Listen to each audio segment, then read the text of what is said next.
Ladies and gentlemen, it's just Hewes. Thanks for watching.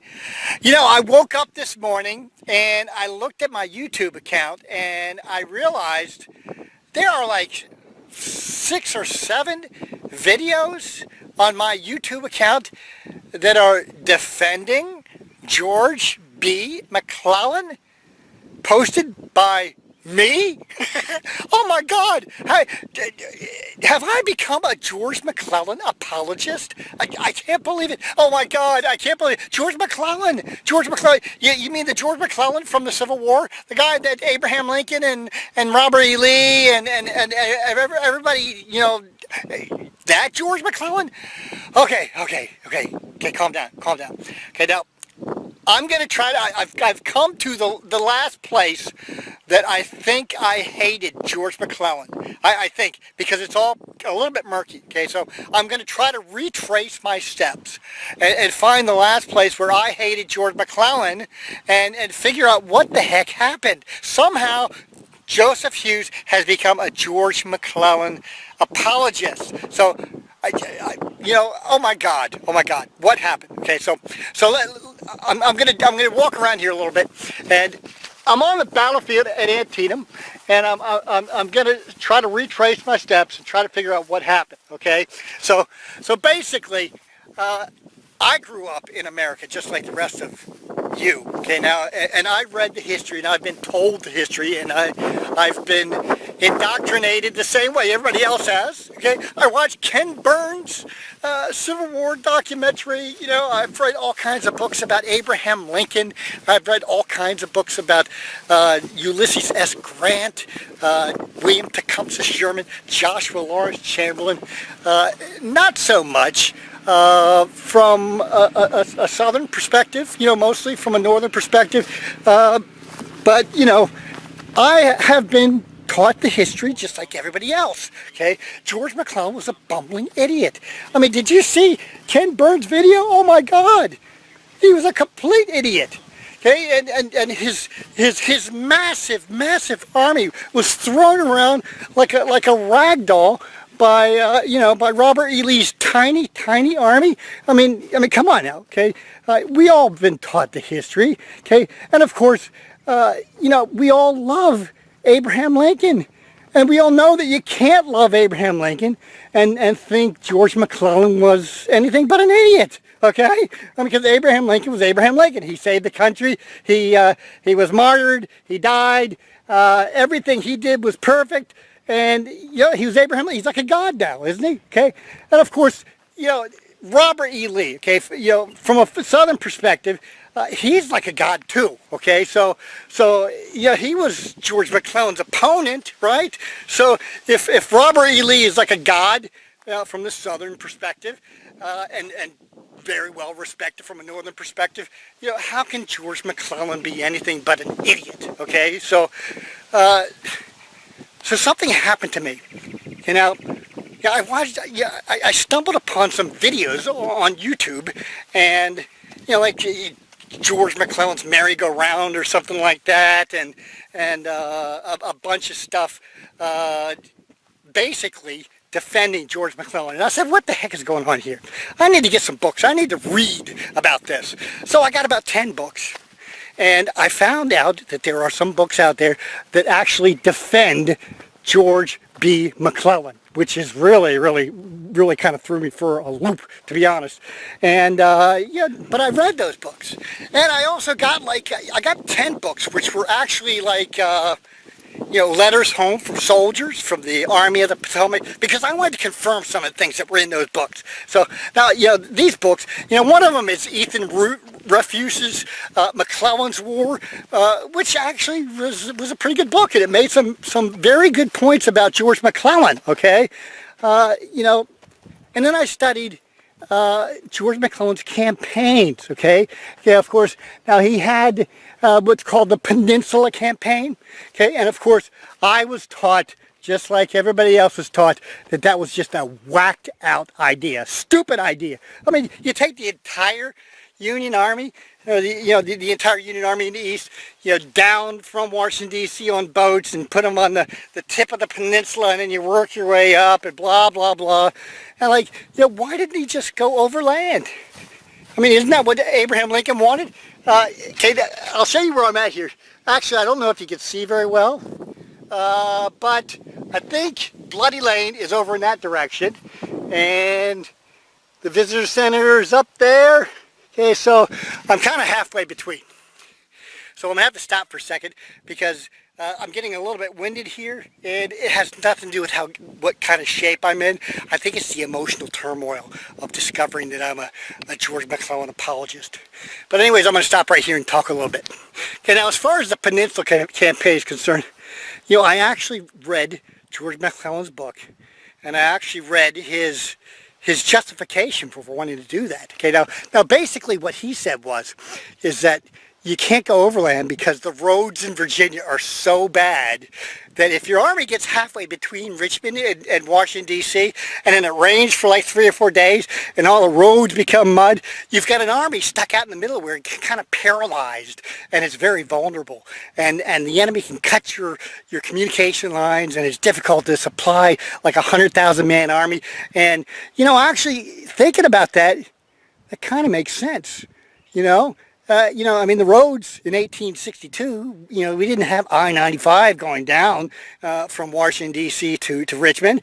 I can understand that, okay? And then the justification for going down to the peninsula was, well, we'll just ship the supplies down there by ship, and they'll be distributed through the James River and the Chickahominy River and the rivers down there. And, you know, actually that does kind of make sense. So, you know, so maybe that Peninsula Campaign wasn't so whacked out after all. Maybe it was pretty good, okay? So, and then I studied how the Peninsula Campaign played out. You know, where George McClellan and Abraham Lincoln agreed that he's going to go down there, he's going to have the climactic battle to end the Civil War around Richmond, take Richmond, and the Civil War is going to be over, okay? And, okay, that's fantastic, okay? The Civil War is going to be over because George McClellan's going to have this climactic battle at Richmond, okay? And then I discovered that right at the outset of the campaign, Abraham Lincoln withheld 40,000 of the troops that were planned for the campaign. Irving McDowell's corps, 40,000 men. And, of course, George McClellan went kind of bonkers about that. You know, he said, hey, I'm planning the climactic battle of the Civil War here, and you're pulling 40,000 troops from the operation. What's going on here? And then, and then, you know, I also learned that Abraham Lincoln promised those troops to George McClellan 3 different times. He ordered those troops to go to the peninsula 3 different times, and on 3 different times, he pulled those troops back. And I said, what is up with that? Okay, I started to understand why George McClellan was kind of going bonkers with the way things were going, while he was kind of starting to think that these people are sabotaging me. So, but anyways, let's get walking again. I'll let you see what we're looking at as we go. But anyways, the Peninsula Campaign. So, Abraham Lincoln is withholding troops that were geared for the climactic battle to end the Civil War, and then you know, evidently George McClellan actually planned on having those troops placed in a certain spot of the line. So it looks like, you know, from the evidence that he had planned to change his supply base to the James River before the so-called 7 days battles took place. And he was actually like inches from making a decision to do that. And once the battle started, he said, you know what? We're going to change our entire supply base to the James River. So what he did was he did what's called a fighting retreat, all the way back down to the place where he planned on having as his new supply base, which to be honest, I don't think was a bad idea. Because if Abraham Lincoln isn't going to send those 40,000 troops he keeps promising, then we need to kind of make some arrangements here. We need to kind of change and make some adjustments, and that's kind of what George McClellan was doing. Okay, now as far as you know, the performance of the Union Army in the so-called 7 days battles, okay, now of course I think there was like 6 battles, and 6 of those battles are considered Union victories, with Malvern Hill being a massive Union victory. So we have 2 things going on here. We have the Union Army doing a fighting retreat to its new supply base, which is the James River, so they can kind of reset You know, they're resetting because Abraham Lincoln refuses to send those 40,000 troops that George McClellan was promised, and which promised 3 different times and recalled 3 different times. And so in the fighting retreat, heavy casualties for the Confederates. But of course they were retreating. They were doing a retreat. So the political atmosphere was, well, the Union Army lost the battles. Well, you know, I'm not too sure. I'm not too sure they lost the battles. I think it's more of a draw, you know, tactically speaking and all that stuff. You know, it looks like George McClellan was kind of resetting the situation so he could deal with the idea that Abraham Lincoln was never going to send those 40,000 troops. Okay, so while this battle has been called a Confederate victory, and I might note that, you know, watching Ken Burns, watching his video, where he keeps calling George McClellan's army a massive army, and he keeps calling Robert E. Lee's army a tiny army. You know, the numbers for the Peninsula Campaign were those 2 armies were almost the same size. Okay, if you check the Wikipedia page, which is a real good source, it says that the Confederates had 92,000 troops and the Union had 105,000 troops. So I don't know how 92,000 troops qualifies as a tiny army. And I don't know how 105,000 troops qualifies as a massive army, but I do know that 92,000 against 105,000 isn't a lot, okay? And 105,000 against 92,000, that's not a numerical advantage when you're considering, you know, the situation. So, but anyways, I digress, okay? So basically, it looks like to me, from the research I've done, that the 7 days battles were actually kind of a draw, you know, where they retreated, but it was a tactical retreat, a fighting retreat, and they were resetting themselves up on a new supply base, right? Isn't that what he was doing? And then I found out that George McClellan wanted to go back up the peninsula. He wanted to continue the fight. He wanted to take it back up to Richmond. He wanted to take Richmond. He wanted, with the new supply base, he thought he could do it. And Abraham Lincoln pulled the troops off the peninsula. Okay, so really, really strange. I mean, that's not the history that's come down. It's really strange. And then of course, now, you know, you're reading about all of this. I'm turning around so you can see what we're looking at here. And then I'm reading Gideon Wells' diary. Gideon Wells' diary, and he's talking about how much hatred Edwin M. Stanton and Salmon P. Chase have for George McClellan, and that they are obsessed with removing him from from the Army of the Potomac. Okay, now it looks like we're at Bloody Lane here. Okay, now maybe this is where I'm going to find the place where I last hated George McClellan. Okay, so Edwin M. Stanton and Salmon P. Chase really hated George McClellan really, really bad, and they really wanted to remove him, and their activities during the Peninsula Campaign behind the scenes were really undermining the activities of the Army and undermining just everything you can imagine. Okay, and then I read in George McClellan's book, where he describes some meetings he had with the so-called radical Republicans, which is kind of strange. Why in the world would a general be meeting with radical Republican congressmen and senators? But I guess that's the way they did it in those days. And he said that, you know, these people said they would rather lose a battle than have no battle at all. Okay, and that's crazy. Yeah, why in the world would these people want to lose a battle just to have a battle, than to sit and do nothing but prepare for a future campaign or prepare for a battle that you can win, which is really, I mean, oh my God, you know, I mean, you've got plenty of time. You don't have to have a battle tomorrow. You can have a battle in next week or next month or 2 months from now. Just prepare. You can prepare, no problem. But these radical Republican congressmen and senators, they didn't care. They just wanted to have a battle. They were armchair generals. They couldn't stand not having battles. So what are you talking about? We got 2 years for another presidential election. We got over a year for, the congressional. We have plenty of time. Okay, so and I learned that these people were also working behind the scenes to remove General McClellan from command. So it's strange that he was being actively undermined, possibly sabotaged by these elements within the government.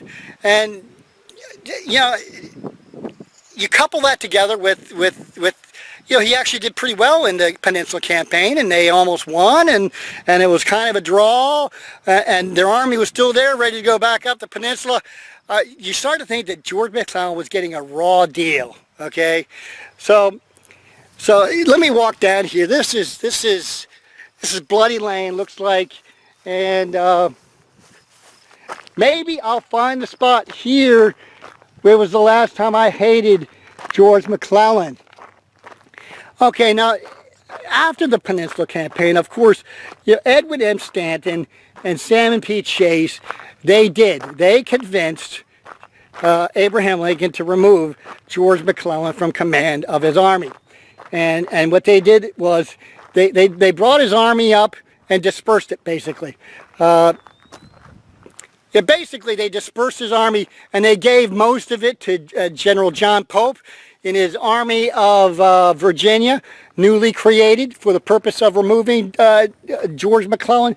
And John Pope, he had the idea that, you know, hey, look, this McClellan stuff where you have to watch your, protect your retreat lines and protect your supply lines and protect your communications, that's a bunch of crap. We need to move forward.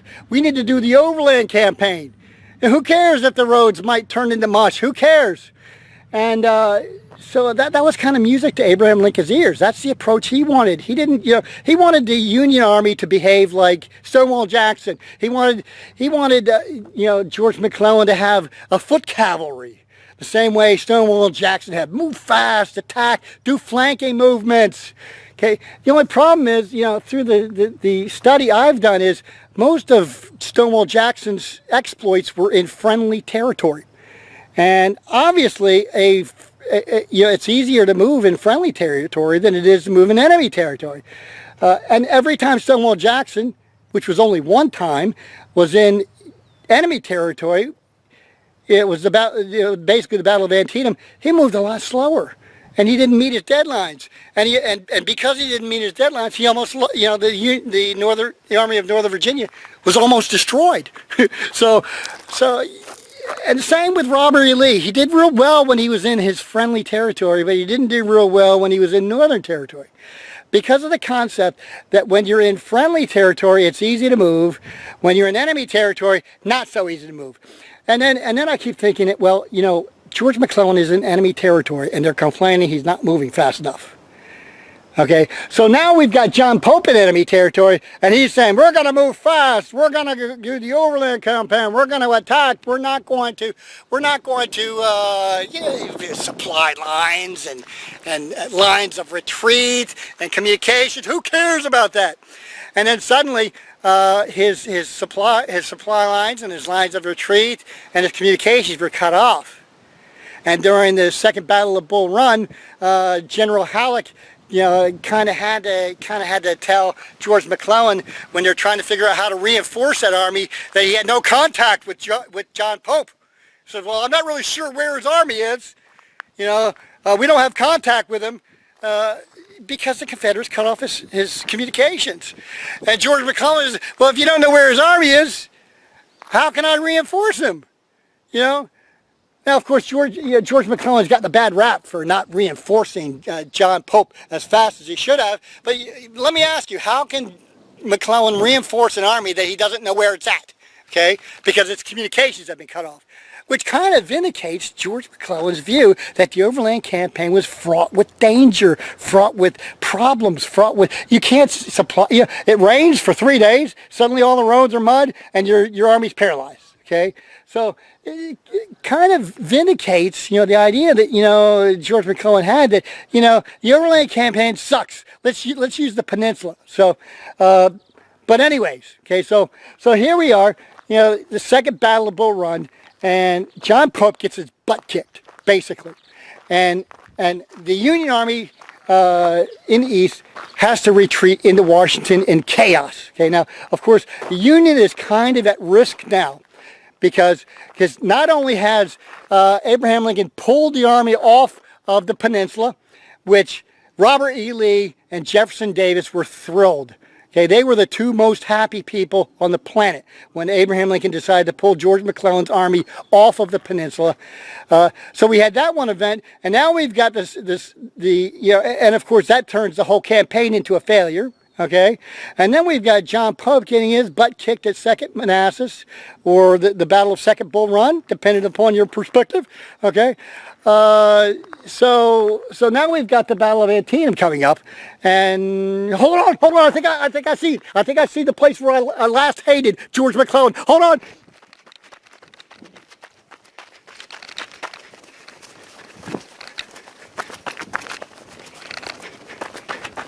I think it's right up here. It's got to be right up here.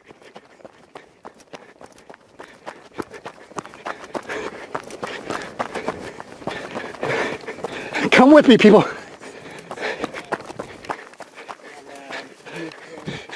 Okay, where are we at? Where are we at?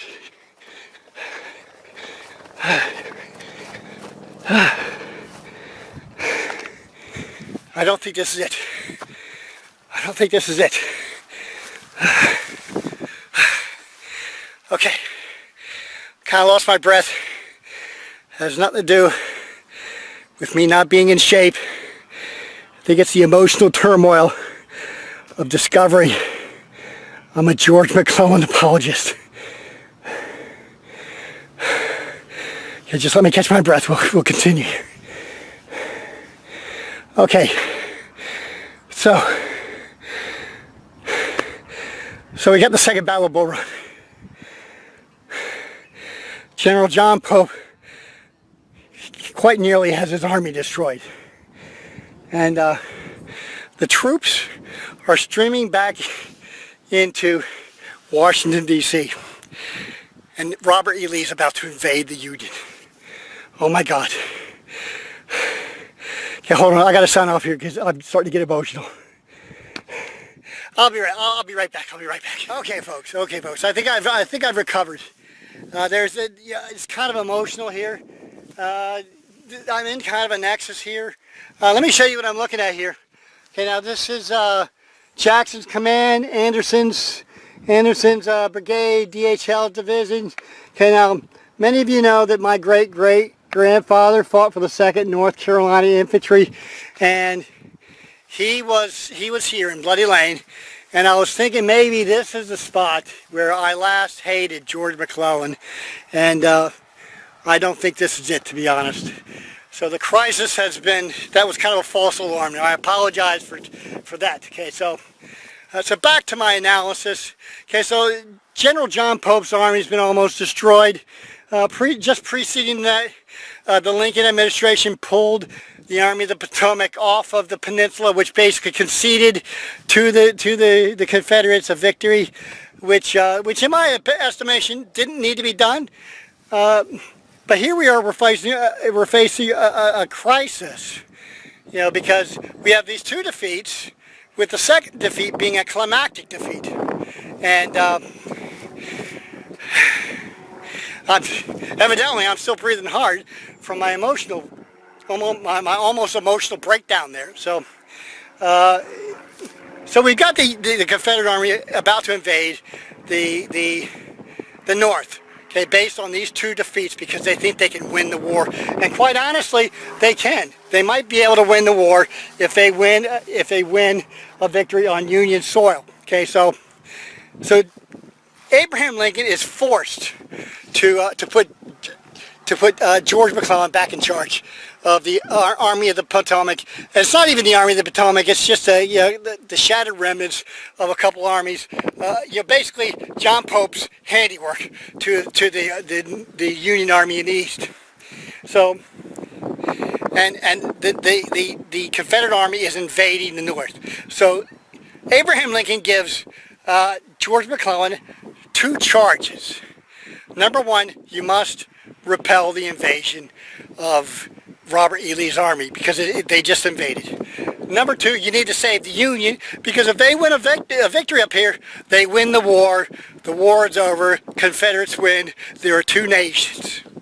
Okay, so, okay, now of course that brings us to the Battle of Antietam and George McClellan's performance during the Battle of Antietam. Okay, now I've read several accounts of this, and the accounts I was taught, you know, for 45, 50 years, was that George McClellan just barely won the battle. That he had a massive army, that he defeated this tiny little Confederate army, and he pushed him across the border when he really should have destroyed Robert E. Lee's army. When he had the opportunity to destroy Robert E. Lee's army. And then like I said, I started studying and watching these videos where it looks like Robert E. Lee's army wasn't really that tiny, and it looks like George McClellan's army wasn't really that massive, and it looks like that all of Robert E. Lee's army were veterans. They had all fought in major battles before, and like a quarter of General George B. McClellan's army didn't even know how to fire their rifles correctly, or didn't even know how to march properly because they had been in the army for like 2 or 3 weeks. And I thought, wait a minute here, that's not the narrative I've been told. And then I remembered this thing about the Special Orders 191, where it was the intelligence coup of the war. That George McClellan had Robert E. Lee's battle plans. Now, and even with his battle plans, and even with Robert E. Lee's tiny army, and even with McClellan's massive army, he still couldn't destroy his army. And you know, of course, when you phrase it that way, it sounds really bad. It sounds really bad for George McClellan. But then you find out that those Special Orders 191, they were like old. 4 days old, old intelligence. It's like 4 days ago, Robert E. Lee split his army into 4 pieces. Okay, of course, there's no word on how big each piece was. Okay, and there were different things that actually happened that contradicted what the orders said, and it was 4 days ago. So, and then I found out that immediately George McClellan sent his army to South Mountain to defeat the Union the Confederate troops that were on there. You know, my great-grandfather was on South Mountain, and he was defeated by George McClellan's army. So there's some things that aren't jiving here. You know, was Special Orders 191 the intelligence coup of the war, or was it just a little bit of information that helped a little bit to understand the bigger picture of things, but really didn't make that much difference? See, because that's the case that a lot of these books were making, is that those orders weren't all that great. They weren't all that special. You know, if anything, they confirmed what George McClellan already knew. And then we had the Battle of Antietam, where timid, you know, George McClellan, who overestimated his troops all the time, failed to destroy Robert E. Lee's army. Well, think of it this way. The Battle of Antietam, George McClellan thought that Robert E. Lee had an army of over 100,000 men, and he still attacked that army at Antietam. He attacked Robert E. Lee's army when he thought that he was outnumbered. Robert E. Lee was on the high ground in defensive positions, and George McClellan still attacked him. So something is strange here. Something is strange here. I need to shut this down for a second so I can recuperate my mind to figure out, because I'm going back to I'm starting to think that I should be a George McClellan apologist, because I'm thinking these things through, and I'm trying to retrace my steps, find out where I went wrong, and I'm finding out I didn't go wrong. So I need to recuperate. I'll be right back. Okay, ladies and gentlemen, I'm back, okay? Okay, now I originally came here to retrace my steps, to figure out how in the heck I became a George McClellan apologist, and to figure out what went wrong, you know, because you're not allowed to like George McClellan. You're not allowed to give him credit if you love Abraham Lincoln or if you like Robert E. Lee. And, you know, that's a bunch of crap. You know, I've come to the conclusion that I was right, that all my research has confirmed, you know, George McClellan was sabotaged by Edwin M. Stanton and Salmon P. Chase, and unwittingly by Abraham Lincoln, the radical Republicans, so on and so forth. You know, the Peninsula Campaign was a good idea, but the 40,000 troops that Abraham Lincoln withheld were decisive in that battle. And the turmoil created in the army by ordering those troops to the peninsula on 3 different occasions, and recalling those troops instead and withholding them created a great amount of turmoil. John Pope's idea was horrible. John Pope's performance was horrible. George McClellan retook over the army. He rebuilt the army. He saved the Union by attacking the Confederate army at Antietam. Stephen Sears' book is filled with a bunch of crap. He doesn't know how to use resources. He uses only anti-George McClellan resources. He refuses to use exonerating material. Ken Burns' documentary is filled with crap and bias. I don't recommend either that book or that documentary. George McClellan was a decent general. He wasn't the best general. By any stretch of imagination, he wasn't the best general. But expecting him to behave like Stonewall Jackson or Robert E. Lee when he had a completely different role to play is completely unrealistic. Okay, his army was in enemy territory, so obviously you behave a certain way in enemy territory. Now, and once he was in friendly territory, he did very well. The Battle of Antietam, he did very well. So, yeah, I apologize for trying to figure out why I became a George McClellan apologist. And because it just makes sense to me that if you study the record objectively, if you go back to the original sources, you'll see that George McClellan was a pretty decent general. Okay, now there were a lot of political influences involved, and his reputation was tarnished because of political reasons, and that tarnish has lasted all the way to this day. I recommend that every single one of you do a re-examination of George McClellan. Read Ethan Rifus's book. Watch the General McClellan merry-go-round or whatever it's called on YouTube. There are lots of videos on YouTube that exonerate George McClellan. Lots of books out there that exonerate George McClellan. I encourage you to read and watch all of those. So anyways, this is Joseph Hewes. I'm going to sign out. Hopefully there isn't too much wind on this video to destroy some of the stuff I said. Hopefully I can post this and you guys can watch it and see what you think. This is Joseph Hewes signing out.